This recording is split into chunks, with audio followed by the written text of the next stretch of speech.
야베스의 기도가 이기적이고 자기 중심적이며 또 지극히 기복신앙이라고 생각하는 사람들이 있습니다. 혹시 그런 마음이 든다면 이렇게 한번 생각해 보면 어떨까요? 어린아이처럼 천진난만하게 드린 기도였기에 하나님이 응답하셨다. 뭐 이렇게 생각하시면 편할 것 같습니다. 왜냐하면 기도 응답은 확실한 믿음을 가지고 순수한 마음으로 하면 응답받게 되어 있다라는 겁니다. 성경의 가르침은 아주 간단합니다.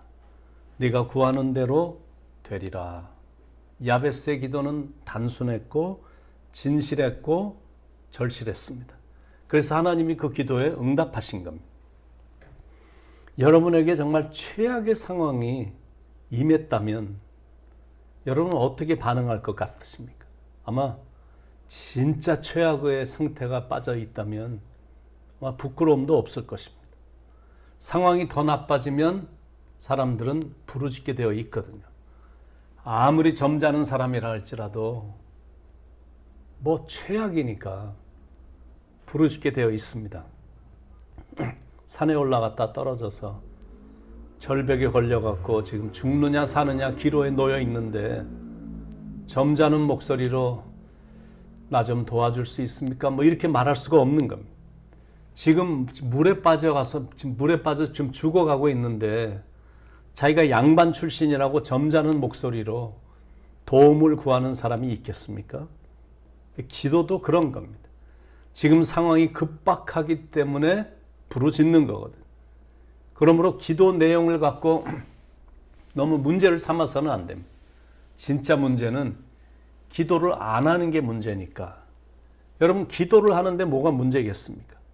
그리고 복을 주시는 하나님께 간절히 복을 구하는 건데 그게 뭐가 문제냐라는 겁니다. 우리 하나님은 복을 구할 때 주시는 하나님이십니다. 누가복음 11장에 내가 또 너에게 이르노니 구하라 그리하면 주실 것이요 찾으라 그러면 찾을 것이요 문을 두드리라 그러면 열릴 것이니라. 너희 중에 아비된 자가 누가 생선을 달라 하면 생선 대신에 뱀을 주며 알을 달라 하면 전갈을 주겠느냐. 구하면 하나님은 주시거든요. 그것도 열심히 부르짖으며 구하면 하나님은 반드시 주시는 겁니다. 그래서 구하는 겁니다. 오늘 본문 9절에 야베스는 그의 형제보다 귀중한 자라 그의 어머니가 이름하여 야베스라 하였으니 이는 내가 수고로이 낳았다 함이었더라. 그의 어머니가 그를 야베스, 즉 고난, 고통의 의미인 이름으로 지었다라는 겁니다. 얼마나 고통이 심했으면 아들의 이름을 고통이라는 뜻을 가진 야베스라고 지었을까요? 야베스는 고난으로 시작된 불행한 인물입니다. 그리고 태어날 때는 존귀한 자가 아니었습니다. 그런데 완전히 바뀌었습니다. 존귀한 자라는 사람으로 신분이 바뀌었고 시작은 복 없이 태어났는데 후에 복의 복을 받은 자로 바뀌었습니다. 대체 그의 인생을 바꾸고 이스라엘의 역사책에 영원히 흔적을 남길 수 있었던 그 비밀은 무엇일까? 한마디로 기도입니다. 야베스는 기도하는 사람이었고 그 기도가 하나님의 마음에 합했습니다. 그래서 대단히 축복받은 사람이 된 겁니다. 그러니까 우리도 야베스처럼 기도하면 우리의 인생과 운명도 바뀌어질 수 있고 아무리 천한 가정이나 환경에서 자랐다 할지라도 인생의 대역전극은 펼쳐진다는 사실이고 기도하기만 하면 언제든지 존귀한 자가 될 수 있다는 교훈이에요. 왜냐하면 기도는 고난을 축복으로 바꾸고 불행한 상황을 행복한 상황으로 바꾸어주는 놀라운 능력을 갖고 있기 때문입니다. 그러니까 그 키는 기도입니다. 야베스의 첫 번째 기도 내용입니다. 야베스가 이스라엘 하나님께 아뢰어 이르되 주께서 내게 복의 복을 주시려거든. 야베스는 하나님의 복을 구했습니다. 그것도 아주 강렬하게 복의 복을 주시옵소서. 그러나 그렇다고 해서 주님 지금 당장 주시옵소서 그런 뜻은 아닙니다. 하나님의 복을 구하며 겸손히 하나님의 때를 기다린 겁니다. 이것이 우리가 배워야 될 기도에 대한 교훈입니다. 하나님의 본심은 복을 주시길 기뻐하시는 분이십니다. 그러니까 하나님께 복을 구할 때 너무 미안해할 거 없다라는 거죠. 왜냐하면 하나님은 자신이 택한 사람들에게 복의 복을 주시는 것을 기뻐하시고 우리가 구하는 것이 하나님의 마음에 합하기만 하면 넉넉히 주시는 분이시기 때문입니다. 여러분, 누구와 사랑에 빠지면 뭘 주고 또 주어도 아깝지가 않잖아요. 그게 사랑입니다. 저는 돈도 없었던 PK였지만, Pastor's Kid, Preacher's Kid이었지만, 목회자 아들이었지만, 제 와이프하고 오래전에 데이트할 때 선물을 무지무지 많이 사줬거든요. 그 돈이 어디서 났는지는 아직도 미스터리. 근데 하여튼 제가 소유하고 있는 건 다 갖다 줬습니다. 그런데도 집에 돌아오면 더 주지 못하고 내가 돈이 없는 학생이라 더 좋은 걸 주지 못해서 미안해 했습니다. 하나님의 마음도 분명히 그러실 것입니다. 그러나 하나님이 우리하고 다른 건 하나님은 가장 좋은 걸 주실 수 있는 분이시다라는 것. 그러니까 모든 걸 주실 수 있는 하나님께 복을 구하는 것. 야베스의 두 번째 기도 내용은 나의 지역을 넓히시고, 하나님의 축복은 unlimited, 무한하거든요. 하나님이 넓혀주시는 지역도 unlimited, 무한합니다. 그러니까 기도를 해도 크게 하는 겁니다. 사업도 회사도 가정도 내가 지금은 비록 작은 가게를 경영한다 할지라도 이왕이면 크게 기도하는 겁니다. 지경을 엄청나게 넓혀달라고 기도하는 겁니다. 또 앞으로 진로에 대해서 고민하거나 미래에 대해서 결정하지 못하는 분들도 더 크신 능력의 하나님을 바라보며 더 크게 기도하고 부르짖으며 나가는 겁니다. 그 축복이 임하도록 기도하는 겁니다. 그걸 우리는 야베스의 기도에서 배우는 겁니다. 세 번째 기도 내용은 주의 손으로 나를 도우사. 여러분, 주의 손이 함께하지 않는 인생이 상상이 되십니까? 주의 손이 함께하지 않아도 잘 된다고 말하는 사람들이 있거든요. Maybe 잠시는 okay, but eventually no. 결국에는 절대 잘 되지 않거든요. 이 땅을 주님의 손으로 만드셨고, 그리고 이 땅을 그 손으로 통치하시는데, 그런데 그분의 손이 함께하지 않는데 어떻게 인생이 잘 될 수 있겠느냐라는 겁니다. 1923년 시카고의 에지워터 비치 호텔에서 세계에서 가장 성공한 재벌 기업가 9명이 모임을 가졌습니다. 그 당시 이 9명은 미국 정부 예산보다 더 많은 돈을 갖고 있었던 정말 대단했던 사람들이었습니다. 그래서 온갖 신문과 방송국 기자들은 그들의 일거수일투족을 취재하며 보도했습니다. 그 내용들이 연일 탑 뉴스였습니다.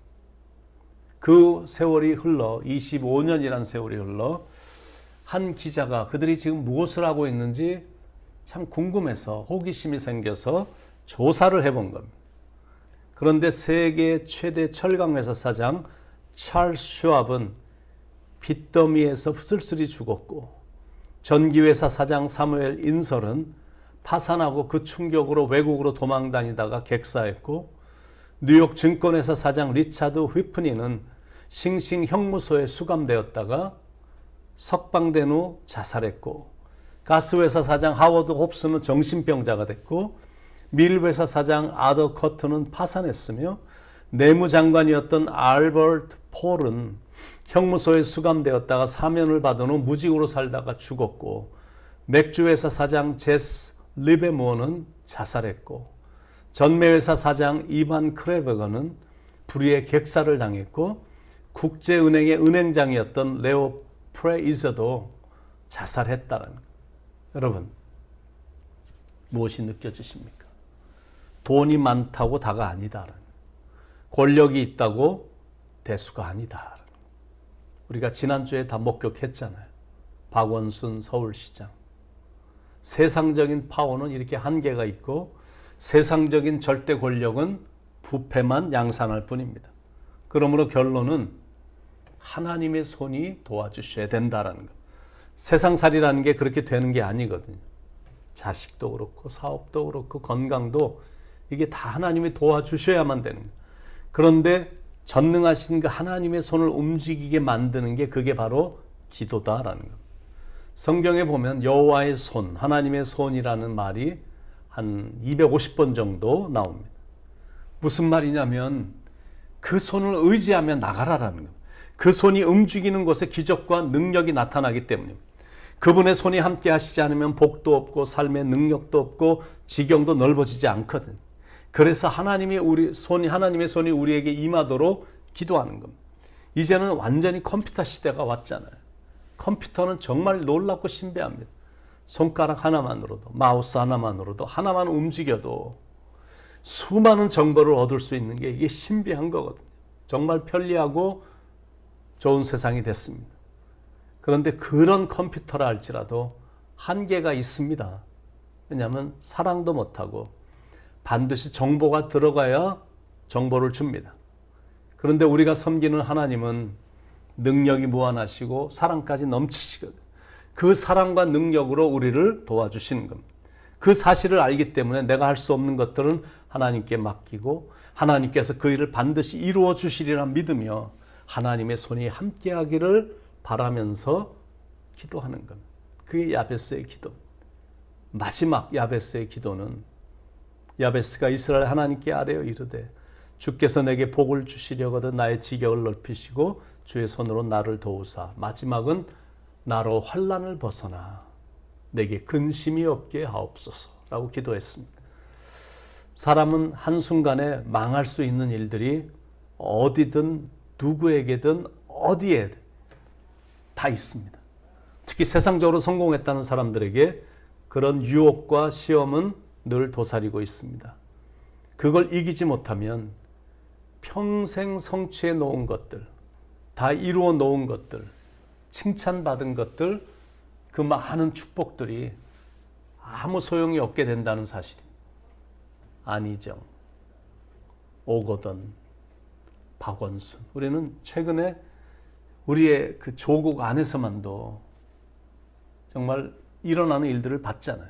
순간의 유혹을 이기지 못하면 things can get really worse. 정말로 최악의 상황에 도달할 수 있게 된다는 것. 만약 요셉이 그때 유혹을 이기지 못했다면 어떻게 됐을까요? 그래서 이 야베스의 마지막 기도의 요청은 정말 우리의 축복된 인생이 계속 유지되는데 정말 좋은 기도 내용이거든요. 우리는 축복도 사모해야 되지만 받은 축복을 유지하고 관리하는 건 더 중요합니다.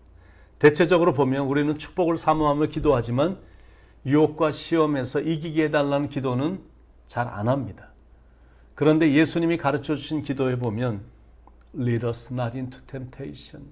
시험에 들지 말게 하옵시고 But deliver us from the evil one. 다만 악에서 구하옵소서. 이렇게 가르쳐 주셨거든요. 유혹이 없으면 실은 죄도 짓지 않거든요. 그런데 문제는 우리는 매일같이 유혹과 시험이 많은 세상을 걸어가고 있습니다. 그래서 이 기도는 매일 드려야 됩니다. 신앙이 뜨거워질수록 믿음이 더 좋아졌다고 느껴질 때 교만에 빠지지 않도록 남들 앞에서 자기 자랑이나 하는 어리석은 사람이 되지 않도록 항상 깨어 기도해야 됩니다. 아직도 코로나 사태가 지속되면서 마음이 밝지 못하고 어두운 마음을 갖고 살고 계시는 분들이 계실 것입니다. 그런 마음을 갖고 있는 분들에게 하고 싶은 말이 있는데 여러분 힘을 내세요. 야베스의 기도가 있지 않습니까? 기도하는 겁니다. 한 인생 사는 동안 많은 유혹과 시험이 있지만 잘 이길 수 있도록 기도하는 겁니다. 환난을 벗어나 근심이 없는 인생을 살도록 기도하는 겁니다. 이왕이면 복에 복이 넘치는 인생이 되도록 기도하는 겁니다. 그래서 여러분의 지경이 넓어지기를 간절히 축원드립니다. 믿음의 지경까지 넓어지고 기도의 지경도 넓어지고 골방에서 열방을 위해 기도하는 여러분이 되길 기도하며 여러분의 기도로 하나님의 손이 움직여 이 세상을 행복하게 살아가길 간절히 축원을 드립니다. 기도하겠습니다. 사랑의 하나님, 우리에게도 복에 복을 주시며 지경을 넓혀주시고 하나님의 손으로 붙들어 주시사 한 인생 살아가는 동안 환난을 벗어나 근심할 일이 없도록 사랑하는 성도님들을 축복해 주시옵소서. 지금 잠시 찾아온 환난이 어려움이 지속되지 않게 하시고 이런 어려움 속에서도 다윗이 그렇게 잘 이겨서 그렇게 성숙한 하나님의 사람이 하나님의 마음에 합한 사람이 된 것처럼 기도하면서 어려움을 잘 극복해서 나중에 지나간 날들을 회고해 보며 수많은 사람들에게 간증할 수 있는 그런 간증거리들이 넘치도록 오히려 복을 내려 주시옵소서. 우리를 변함없이 사랑하시는 예수님의 이름 받들어 간절히 기도드립니다. 아멘.